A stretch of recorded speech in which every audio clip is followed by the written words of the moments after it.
Hi, I'm Leanpub from Leanpub, and in this episode of the Front Matter podcast, I'll be interviewing MJ. Based in Switzerland, MJ is a software developer, software architect, and tech lead, and a speaker at IT events.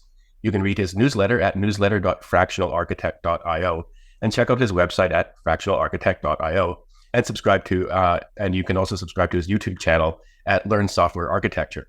MJ is the author of the Leanpub book, Master Software Architecture, a Pragmatic Guide. In the book, MJ helps you navigate the complex world of software architecture and the hard decisions, trade-offs, and techniques that will support you in this fantastic journey. Each step describes in a practical way the most important aspects of software architecture. In this interview, we're going to talk about MJ's background and career, his book, and at the end, we'll talk a little bit about his experience being an author. So thank you very much, MJ, for being on this episode of the Front Matter podcast. It's a pleasure to be here, Lano. Thank you for the invitation. Yeah, thanks. I always like to start these interviews by asking people for their origin story. So I was wondering if you could talk a little bit about where you grew up, how you found yourself interested in, software, technology, and how you made your way to Switzerland. Yeah, sure. So I come from Poland, and the first problems I solved were all hardware related. And to this day, I still remember the first Atari and games uploading from cassettes. The slightest rustle could cause the game not to load. So we had, for example, such a method that we took air into our lungs and did not breathe for some time just to load the game. And later I fell in love with processors and overclocking them to their limits. This is how I burned components to the ground, motherboards, processors, and so on. And then it was already the first adventure in programming. Quite late, because at the age of 17. Of course, not counting some scripts that I wrote before. It was all about C++, and this adventure lasted for about 5 years, also during my university time.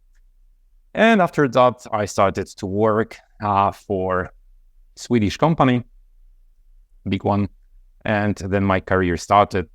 And after several years, I think it was after 10 years, I moved to Switzerland, and nowadays I am living in Switzerland. And did you study electrical engineering? Is that correct? I'm just looking at your LinkedIn. So I studied electronics and telecommunications bachelor degree, and afterwards I finished the master's degree in computer science. So when I started electronics and telecommunications, it was all about telecommunications. I was really interested in this topic, but then when I saw what it is all about and what you have to do, and I thought, no, I'm going back to programming, something that I started in my high school. And yeah, this is how I ended up as a programmer. And when did you start sort of changing from being a programmer to maybe doing software architecture and making decisions like that? So programmer, it was quite early because it was at the first year of university. I thought, okay, I programmed something already in high school, so I continue this way. And then I started to program a lot after studying, because of course, on a regular basis, I attended to daily lectures and so on. So there was not a lot of time, of course, studying for exams and so on, but I did a lot just by myself. I was practicing during nights and so on. And then I think it started at my second year. There was some apprenticeship at IBM. This was the first time I did something, let's say, professionally, but it was not related to coding. And then next year I started internship at this Swedish company. It was Volvo. I think I can talk about it. Mm-hmm. And this is how it started. I started as a software engineer, and then it followed year by year. I did more and more. I, let's say, was promoted to senior software engineer quite fast, because I think it was after 2.5 years of being in programming world. And I think it was back in 2016 when I started my adventure as software architect. First, these were all tasks related to software architecture without official title. But of course, being involved in all designs, talks with customers, gathering requirements, analyzing domains, and so on. So I can say that it started all in 2016. Yeah, great. That's great. You've planted some seeds there. It's very interesting. For a lot of people who maybe they are from a technical background or something like that, and they think about programmer, they think about somebody being told to build something and then, sitting in front of a screen and tapping away until it's done. But that is like, there's aspects of it, of course, that's what it is. But software architecture is this much more expansive thing than the normal imagination that people have about it. For example, things of business domains, things like that. And so I just wanted to sort of like, and your book is very excellent at breaking these things down in a very deliberate order, which I really appreciated when I was going through it. So why don't we just be, without going through the whole book, but just begin with maybe explaining what software architecture is. So software architecture is quite a complex topic, I would say. And the funnest part in it is that each software architect has their own definition of software architecture. And I think that's the beauty. For me, it's some kind of pragmatic and holistic approach to building software. So we think about business analysts, recognizing and understanding the domain that we are operating in, then recognizing the environment that is surrounding us, then thinking about deployment strategies, release strategies, testing, security. There is a lot of things that you have to think of, and you are there to connect all the dots together. And this is my own definition of software architecture. Yeah. So, I mean, understanding everything from like the kind of like, the planning in the initial stages, then understanding through all the way to what that's going to mean in the end, but also building something that's going to be evolving in the end as well, which is where the real kind of like galaxy brain comes in. Yes, absolutely. And my core inside software architecture is to focus on evolutionary architecture, so on systems that can evolve. So if you ask me, I won't throw everything in the beginning of every project. Like, sometimes you can read somewhere around that, hey, we are going with microservices, Kubernetes, Redis, cache, and so on. This is like a lot of different buzzwords. When you throw it into every single project, you might have not an optimal solution. That's something that you need to remember. And that's why it's better to start lean. Do things which you need today for your given context. Don't think about what will happen in 1 year. In 1 year, maybe your business will be gone because the application that you are building won't get traction. And this is something important that I think every single software developer should already think of, but it's especially important for software architects. Yeah, it's very interesting. Just yesterday, I was interviewing two authors of a new Leanpub book on Scrum, and it's interesting. They're the kind of consultants that come at things more like they typically start as developers and then end up as kind of consultants. But this idea of like getting something out there has become, it's not like getting something out there and like getting it in people's hands and getting it used and to see like, is there an actual interest in this product? Is this sort of preoccupation that I see from people who are, motivated enough to actually write books about what they're doing. And they typically get kind of quite passionate around that point, the point that you just made. Mm-hmm. You need to get something out there and like sort of live in the now. Absolutely. But here, there is one essential thing to remember, because when we are starting building some greenfield applications, let's say we are a startup and we have a great idea, fresh idea, and we want to release something as soon as possible. I'm at this level that you should release it really as soon as possible, like 3 to 4 weeks for building something. And when you think about, 3 to 4 weeks to build something, you will probably use some no-code, low-code tools.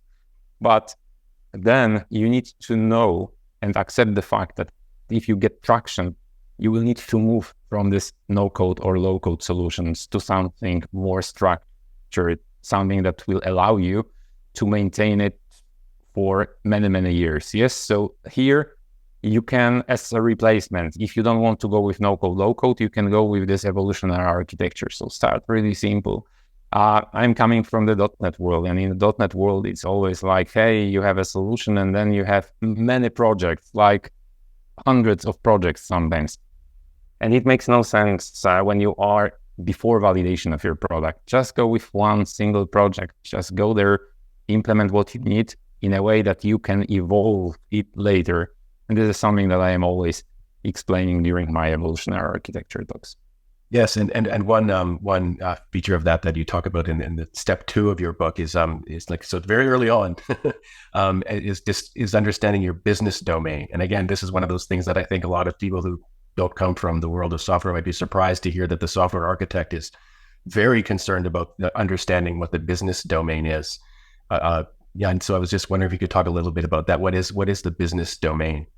Mm-hmm. Of course. So for me, this is the most important step of software architect work. Understand your business domain. And what does this domain mean? You work for a company, and this company operates in some kind of sector.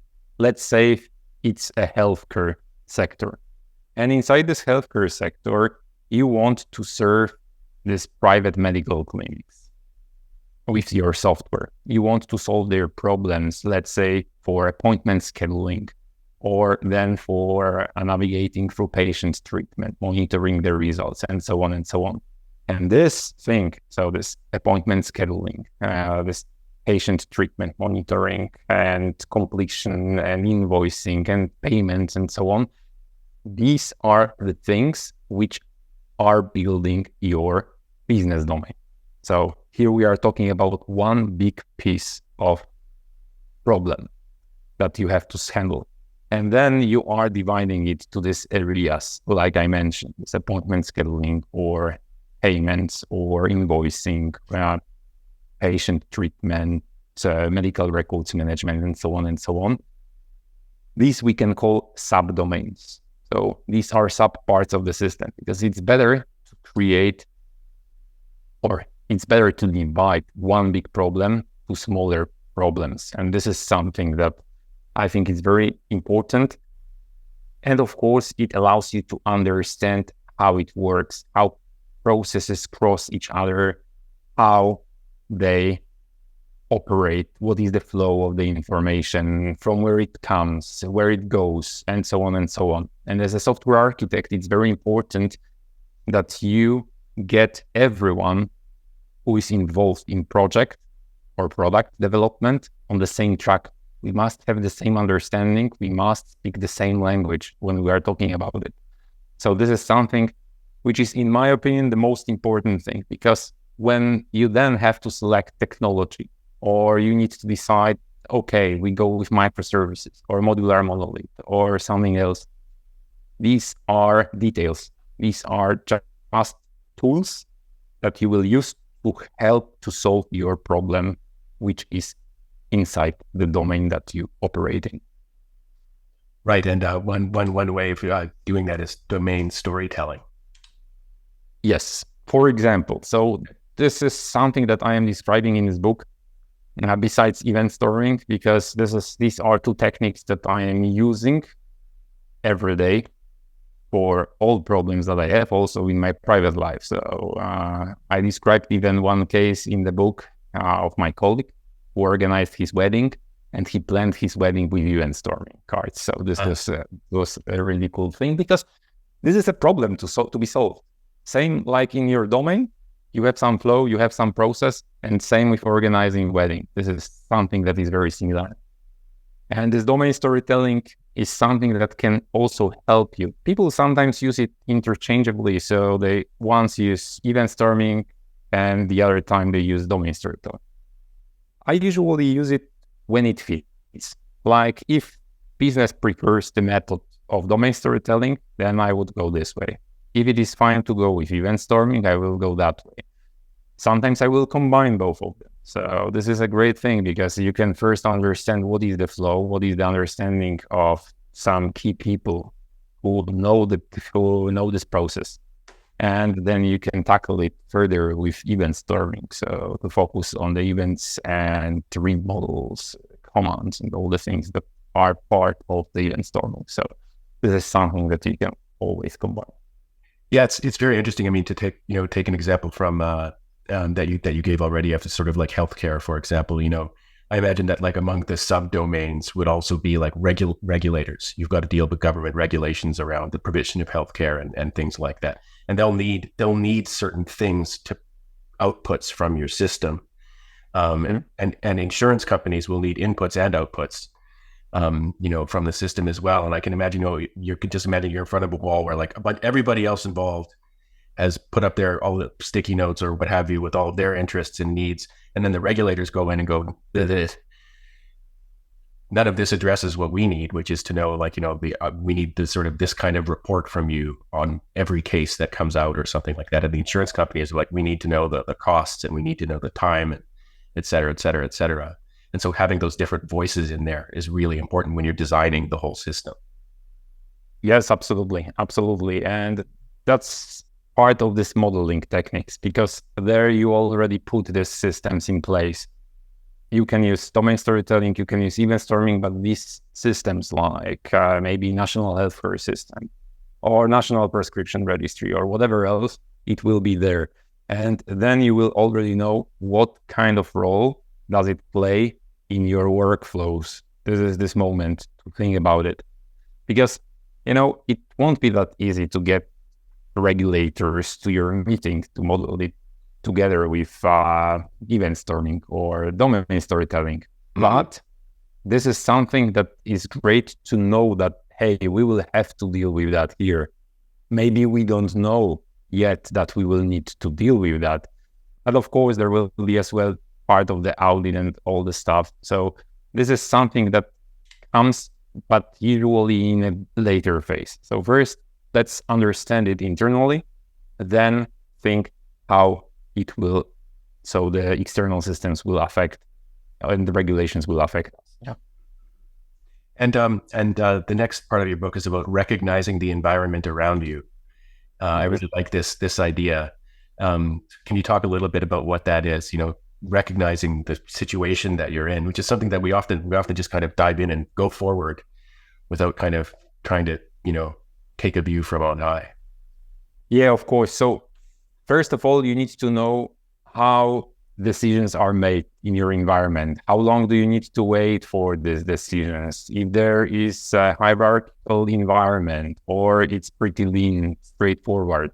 Because, if it's very hierarchical, structured, you need to ask for some permission, usually for approval. And then another level has to ask another level and another level and another and another and another. And sometimes it takes a month or 2 months and so on. So you need to know how to plan your work, that if you are in such environment, you can wait for that. But in the meantime, you can do some other things to not just lose time. And this is the first thing. Second thing is knowing budget. What kind of budget do we have for this project? Is it flexible or is it fixed? Is it really small? Is it a larger one? The deadline, when the deadline is. So if it is in 3 to 4 weeks, you won't probably think about microservices, Kubernetes and all this stuff. You will need just to do something that will solve your problem in this 3 to 4 weeks. So again, we come back to this no-code, low-code solutions, maybe something simple from a coded one. Next, you need to recognize the traffic that you will probably have to handle. And again, you think about next months after release. So it won't probably, because not always. Sometimes, it will be like 100 millions of users in next 3 months. Because, maybe you have previous application that is already serving it, and you are just rebuilding everything from scratch, and you will know that, okay, we need to handle such amount of users. But usually it's not that much, not that many users. So quite often you just need to handle maybe 1,000, maybe 10,000 users, but this is small number of them, and you don't need fancy infrastructure, you don't need fancy architecture and so on. You can then deal with that later. What is very important is just to recognize it. Next thing is that you have service level agreement between you as a service provider and the company that you are serving. So this is something that you have always to remember to know, okay, if this is a transactional system where you have each second a transaction or several transactions, and the amount of these transactions is like $50,000. Then if it is not working for a minute, or 5 minutes, you can imagine how big financial losses are. So this is something also to recognize. And this is all inside is recognize the environment around you. Also, if there are infrastructure teams which are operating inside your company, maybe there are no, so you have to handle it. Or maybe there is some infrastructure team, but they can only handle partially your problems. The rest problems you have to handle by yourself. So these are all the things that you should know before starting to build the application. Yeah, I really like, in particular, I was struck by your, bringing up the sort of like how decisions are made aspect of things, because, again, it's sort of so easy when you're sort of getting into technical details and how like all the machines are going to interact with each other. And it's kind of like, well, how the people are interacting with each other, what their roles are, what their responsibilities are, what their motivations are, but particularly what their decision-making power is. That's a system that you're operating. That's an environment that you're operating in as well. Yes, of course. And politics play a crucial role. There might be someone who doesn't like someone else, and this guy will block this guy's decisions. So you need to take into consideration all these things. I know it's quite funny that, hey, there is this saying in IT that I didn't study informatics to talk with people, but as a software architect, it's like the main responsibility is to talk with people, to get everyone on track, to know the people, and so on and so on. And that just to talk about that one for a second, like, it's the hardest problems sometimes to face are the ones we're kind of not allowed to express. Like if you've got two people in a room who are enemies, they're both going to hate you if you bring that up. Probably, unless it's well understood on sides already or something like that. So like handling the kind of things you're not allowed to address directly is where the real kind of like magic comes in. I'm reminded of a friend of mine was working on a kind of an event that was going to have a bunch of heads of state at it. And a crucial part of organizing this event was making sure that like the president of such and such and the prime minister of such and such didn't pass each other in the hallway at the same time. You had to understand, like, just not having them do that. No one's going to notice the success of not causing a conflict, except for you, because you know what you did to avoid that happening in the first place. Yeah, absolutely. And I think this is one of the toughest things when you become a software architect, because in programmers' world, there is almost no politics. When someone has problems with someone else, then we express it immediately. And it's really nothing. Okay, sometimes someone might not like each other, but we work together, and there is no politics. And when you move to this, let's say, non-technical world, there is much more politics. And this is something that you have to learn as software architect, that you can't handle it the same way as you handled before in the programmer's world. I think this is one of the major differences. But that doesn't mean you can't treat it like it's some kind of system, right? Like it's something you can know and understand, which is what I really like about your book. Conveys this very well, that there's this sort of patterns and things that you can sort of, you take a deep breath. This is a different type of problem, but it's still a problem, and it's a problem that has ways of, if not solving it, mitigating it or getting around it or something like that. Yes. To get into some more technical details, though, because your book has a lot of that as well. You talk quite a bit about release strategies, and if you could just give us a little bit of an explanation of what a release strategy is. Okay, so when you are deploying the application, you are automatically releasing it to some audience. It might be releasing directly to production, and you are releasing to the audience of customers. You might release it to your staging environment, and the audience are maybe developers, testers, QAs, product managers, project managers, whoever, really, like internally. You might also release it to some early adopters and so on. So this is like when you release the application, you release the new version to some kind of audience. And what is very important, and I mentioned it in my book, is that probably when you will watch YouTube or when you will look at the internet, Twitter, LinkedIn, or whatever, you will always see there is only one way. You always release directly to production, like continuous deployments. Everything is automated. In general, the sense really of programming, yeah, and it's great. I love it. I describe it in this book that I'm a big fan of it. I was infected with this love like several years ago, and at some point I thought, yeah, it's always the way to go. Always push it. Always go this direction. But sometimes it's not that simple. So you might be regulated, and let's say you build systems for devices. So we are talking here about embedded systems. And then each firmware version has to be audited before it is released to public. So you just can't push every single commit to this device because it's just impossible from the regulations perspective. And such audit might take them a month or even more.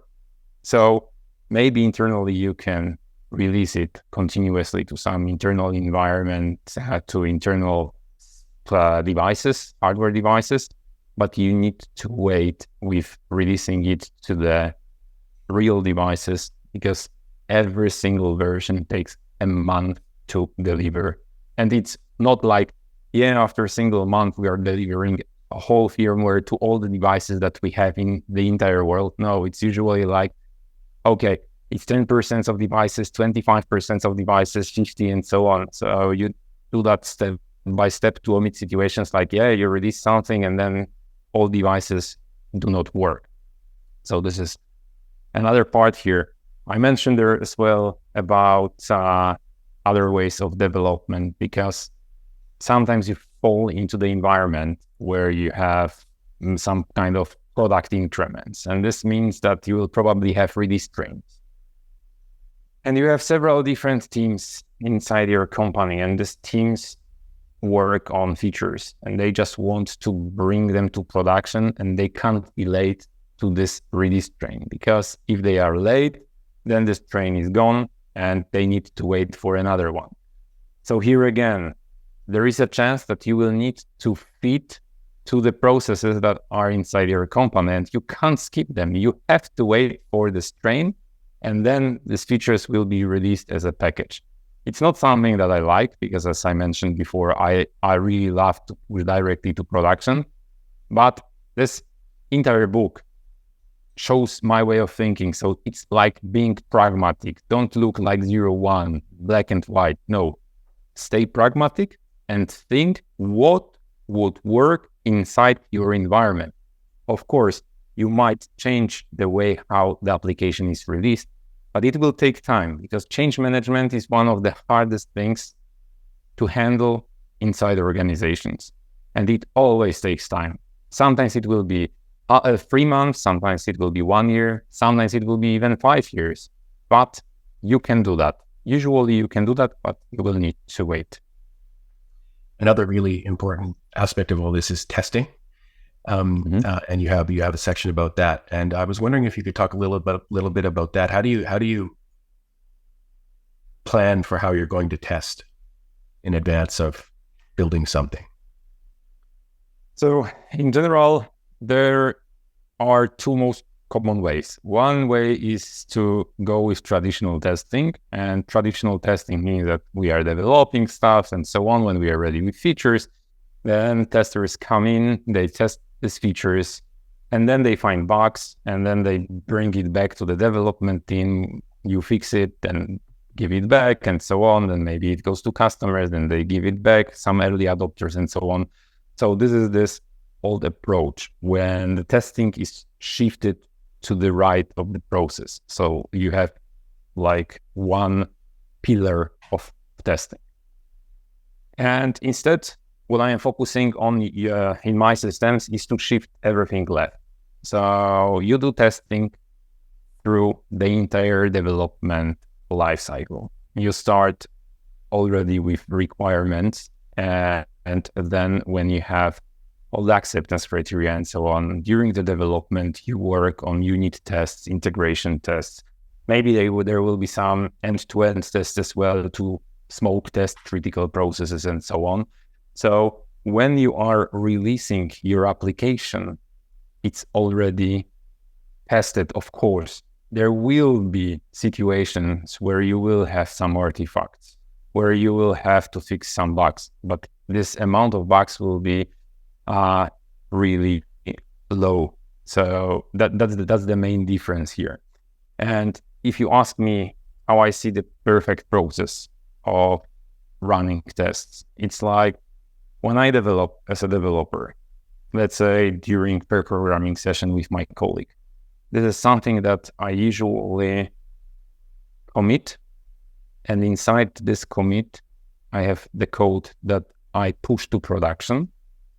And now when it is pushed to production, the pipeline starts. It runs all the tests like unit tests, integration tests, as mentioned before, some static code analysis and other verification checks.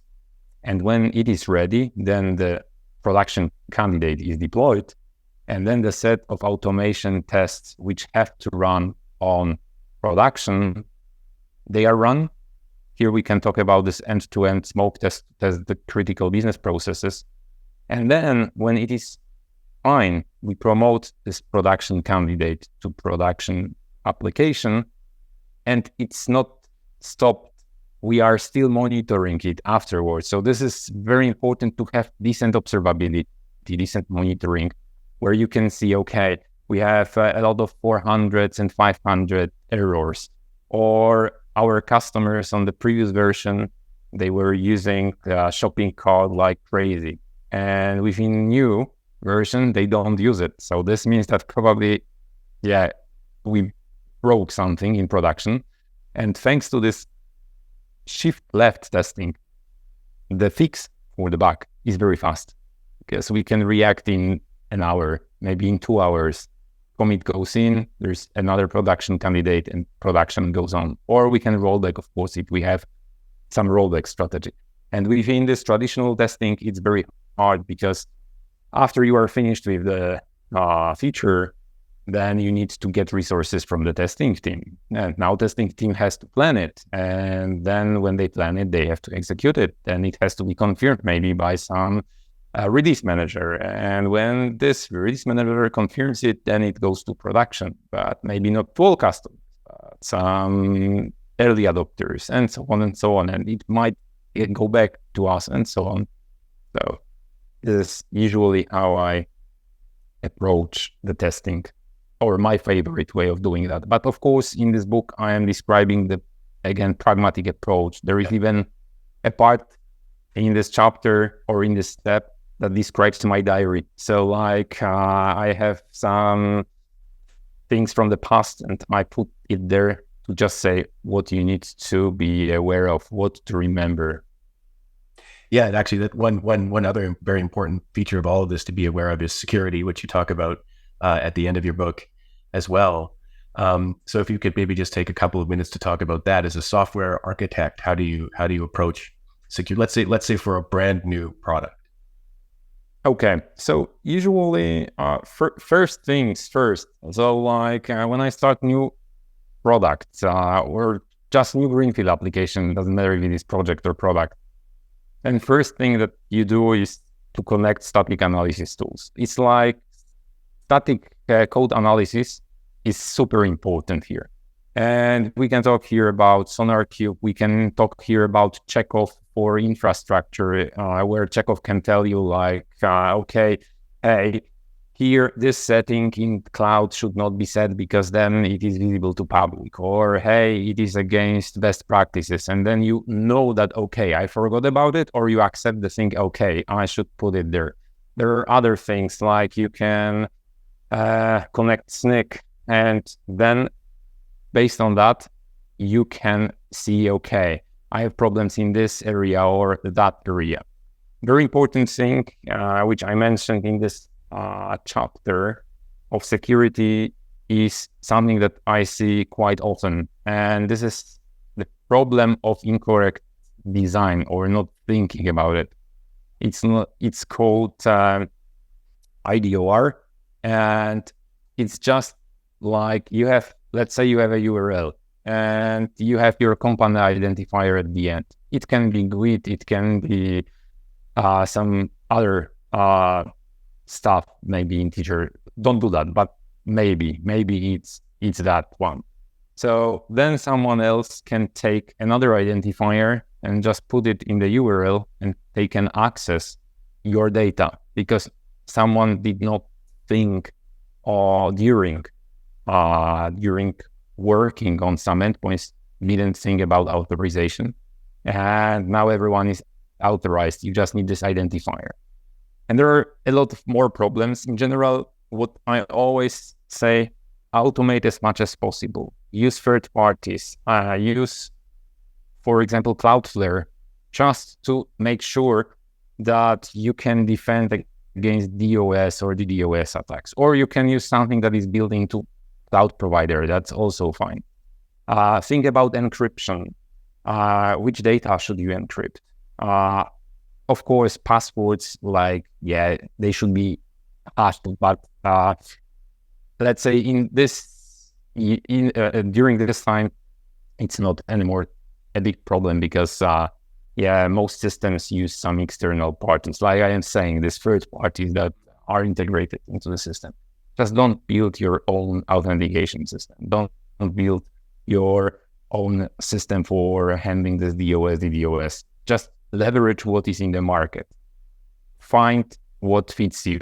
Find something that is cheap, because sometimes these solutions are not that cheap. But this is my general recommendation for security.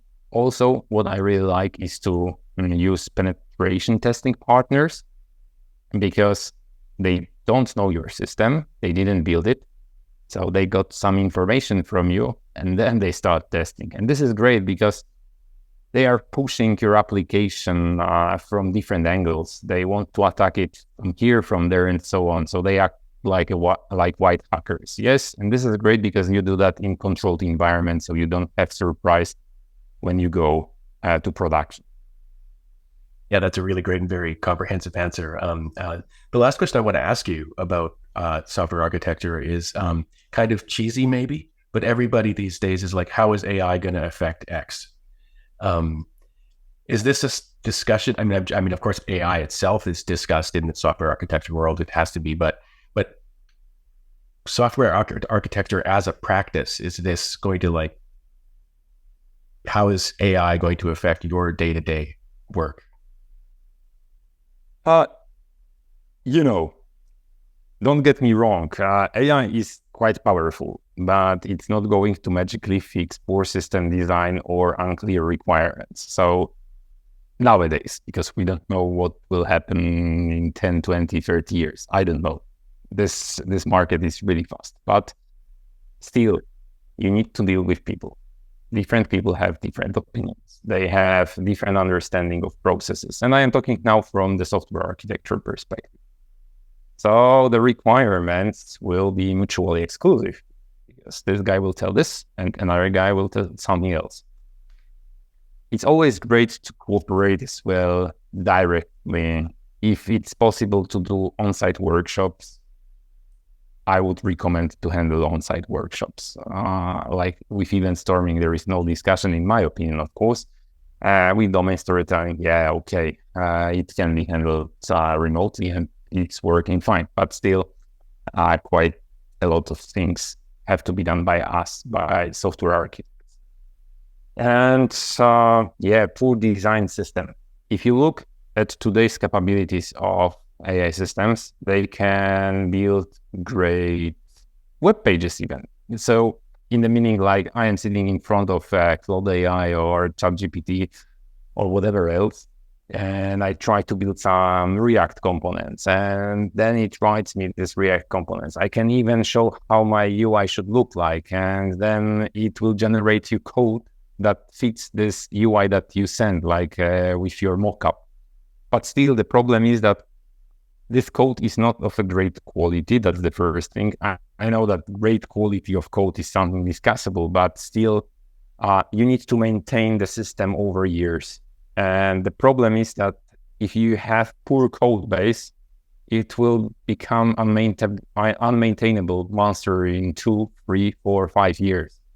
And this is something that you can omit if you focus on software architecture, proper one for current moment, for current context, and then evolve over time. This will have a completely different curve from the perspective of maintenance costs.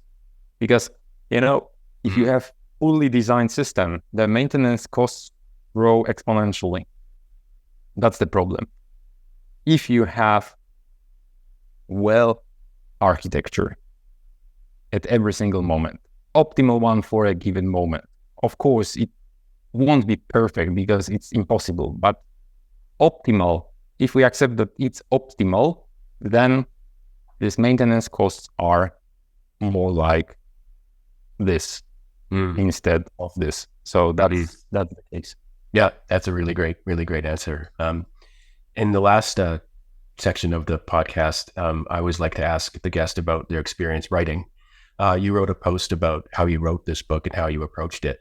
And I was wondering if you could just share, because there's a lot of people probably looking at this book going, oh my God, how could I ever do something like that? What was your approach to writing this book? I started thinking about it 2 years ago. I was collecting ideas. And so I was writing some kind of plan in my notepad.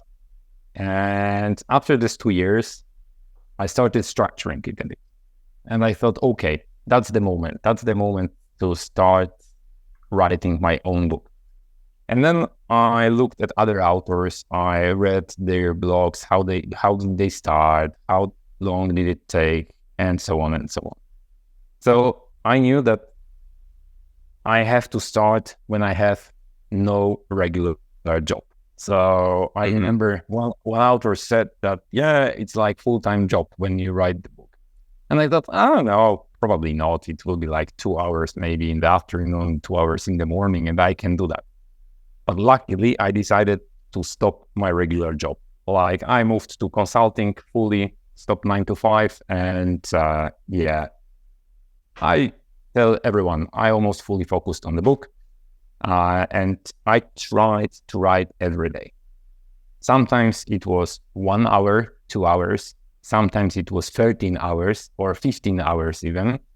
That was great because I planned to write 20 pages per day. Impossible, really. It was like, for me at least, it was impossible. I was able to write maybe 8, 9 pages when I had a good day, and 2, 3 when I had a bad day. But when I had a bad day, then I focused on images, because I have like 230 images and diagrams in my book, because it's super practical. So I focused on images and drawings. Then when I had this great day for writing, I wrote as much as I could, and so on and so on. So I was replacing these days. I made some breaks as well. Like I think I had 2 1-week breaks in 5 months, because I think this is important information for our audience, that it took me 5 months from first writing the first word on Leanpub to publishing. It took exactly 5 months. No way. I started on 25th of March and published it on 26th of August. My earliest plan was to release it at 2nd of September, but it was possible to release earlier. But really, don't push yourself to your limits. If you don't have a day for writing, don't write. Do something else. Maybe format previous chapter, or throw Grammarly on it to just make sure that everything is fine from the grammar perspective. Then you might do some other stuff, maybe a web page for the Leanpub book, or fill in your author info. Just try to work on something related to book every single day, but don't push yourself to your limits, because I'm afraid that if you do that, it will be very hard to finish the book because you will become demotivated at some point. That's a really great answer. I really like the idea of sort of like focusing on the concrete results, whether they're like good or bad or lots or little. Every day, I wrote a doctorate years ago, which is a multi-year, kind of project, which ultimately has a thesis that comes out of it, which is kind of like a book. And I remember remarking there was like a certain kind of graduate student who thought the right approach was to sort of set out like I'm going to work 9 to 5 every day on my thesis. And with one exception in my experience, that was a bad idea in my vicarious experience because, well, what happens? Well, it's kind of 9 o'clock, and like then you make your coffee and then you check the news and you like setting aside a block of time, unless you're a very particular kind of person, is a way of kind of fooling yourself into thinking that you've accomplished something on that day. And kind of a crutch for sort of like, even though I didn't get that much done, I did work hard though, because I worked for a long time. And the fact is that it's what your actual output is that really matters. And approaching it that way. And again, but like taking it easy on yourself, like I'm just having a slow day kind of thing, is like, just be self-aware about that this happens. And that's one of the reasons I love doing this part of the podcast interview, is talking with people about that, because one of the biggest problems every writer has is beating themselves up too much about not making enough progress, or my writing's shit today, or something like that. And just understanding that that's a very normal part of what you're going to go through. It's very normal, but I think the key to success is to stay consistent. It's like in one of my favorite books, Atomic Habits, you just make a habit out of writing or editing your book or whatever. Just to every day try to do something with your book. As mentioned, it can be just small edit, right? A small rewrite of a paragraph, or a drawing, or some technical settings of the book. Do something with that. But it's fine to make a break. If you feel like, I am at the moment demotivated, just make a break, 1 week break. Try to get back to writing, and I can promise you it will be better. Yeah, I know that's interesting. Just before we go, or just before I ask my last question, one thing I wrote an article about like how to market your self-published book once you've started writing it, or because Leanpub lets you do in progress if you want to, but also when it's finished. And it's like 15 minutes a day. 15 minutes a day. If it's emailing one person with a free copy to say, hey, would you like to review this book? Or I'm a big fan of yours. I wrote this, just one thing a day. And after a year, you've done 356 things. And it definitely adds up over time. The last question I always like to ask on the podcast, if the guest has written a book on Leanpub, is if there was one terribly broken thing about Leanpub that just had you shaking your fist going, damn you, Leanpub, every time you sat down, or if there was one magical that we could fix for you, or if there was one magical feature that we could build for you, can you think of anything that you would ask us to do? Yes, I think the worst thing while writing the book, and I think this was the only one when writing this book on Leanpub, was the time to generate the preview of the book. It was like crazy. So I don't know, maybe I haven't found this feature, but it would be great to generate preview of one markdown, or however it is done there. Like you do this step 1, step 2, step 3, like I have in this book. It's divided, but you can generate just one part, because sometimes it takes ages. And if you then need to resize the images or diagrams and look how they fit in the book, it's like, So it's funny. This literally came up in an interview I did yesterday. The exact same thing. And so there is a feature on the preview page called just preview a subset. So now, but I'm actually I was traveling yesterday, so I didn't get a chance to look into it. But I'm not sure if it works in the browser writing mode. But if you're in GitHub or Dropbox writing mode, you can make a file called subset.txt, and you can just put the file name of the file that you want to generate in there. And then on the preview page, you can click preview just a subset. But I need to check to see if that's in the browser mode. And if it's not, I need to let the team know that like, this is obviously like a very important feature for authors, because what that'll do is it'll just do the subset, and I think just the PDF. So it really speeds things up. and lets Yes. you do things a lot faster. Well, MJ, thank you very much for that feedback at the end, but thank you very much for using Leanpub as the platform for your really great book, and for sharing all your thoughts on software architecture. They were very well expressed, and just give everybody just a hint of the what you're going to learn from this book.